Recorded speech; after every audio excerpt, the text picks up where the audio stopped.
Ça faisait un moment qu'on n'avait pas renoué avec les victoires et donc ça fait vraiment du bien au moral à quelques mois des Jeux, on va dire. L'objectif, il est assez clair, hein, c'est d'aller chercher la médaille d'or.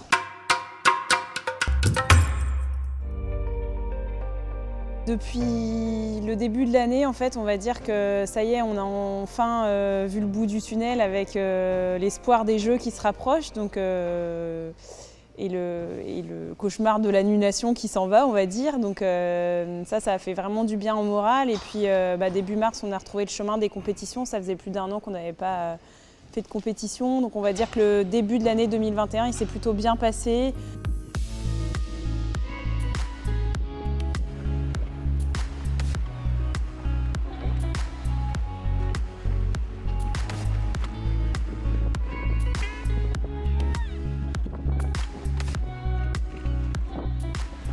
C'est un bateau qui est très fin à naviguer, il y a plein de petits réglages à trouver.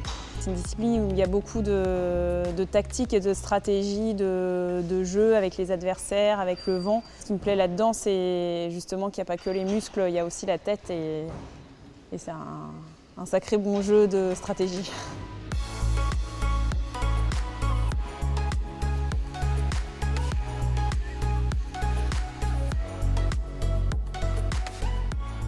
Les 3 Olympiades, elles ont été vraiment différentes. En 2012, ça a été vraiment des sélections acharnées au sein de l'équipe de France où il y avait vraiment une très forte concurrence. Donc le fait d'avoir été sélectionné aux Jeux, c'était déjà une victoire en soi. C'était les premiers Jeux, c'était une belle découverte avec une 4e place à l'issue de ces Jeux.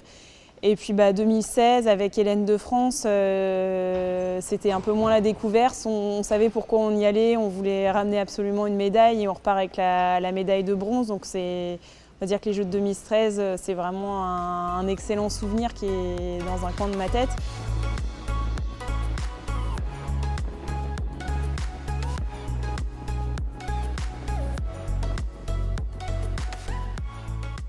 Cette Olympiade-là, elle est un peu particulière. Je l'ai commencée en étant maman et donc ça a changé aussi beaucoup de choses dans ma manière de voir les choses, la performance et les entraînements. Je suis plus détachée, on va dire, vis-à-vis des résultats et c'est vrai que j'en fais moins une montagne qu'avant quand il y a des échecs ou même des victoires d'ailleurs.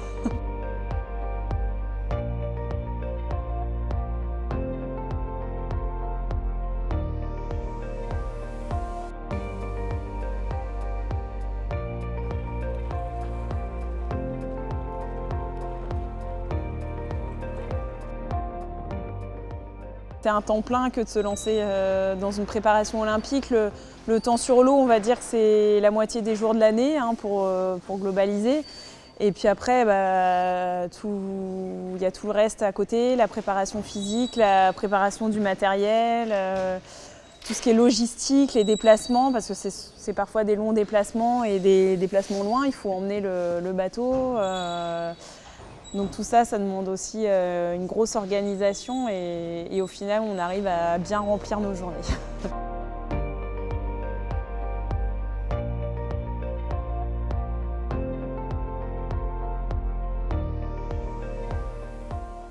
En voile, on a l'habitude de venir très tôt sur les plans d'eau des compétitions. On vient en général au minimum une semaine, sinon ça peut être plusieurs mois à l'avance pour vraiment appréhender le plan d'eau, connaître les systèmes météo, les types de vagues, etc., le climat. Le plan d'eau d'Enoshima, on n'y est pas retourné depuis l'été 2019. Donc heureusement, on a eu la chance de faire beaucoup de navigation dessus en 2018 et en 2019. Donc on va ressortir toutes nos notes, on va essayer de vraiment se remémorer tous les entraînements qu'on a pu faire sur place pour que vraiment ça paye.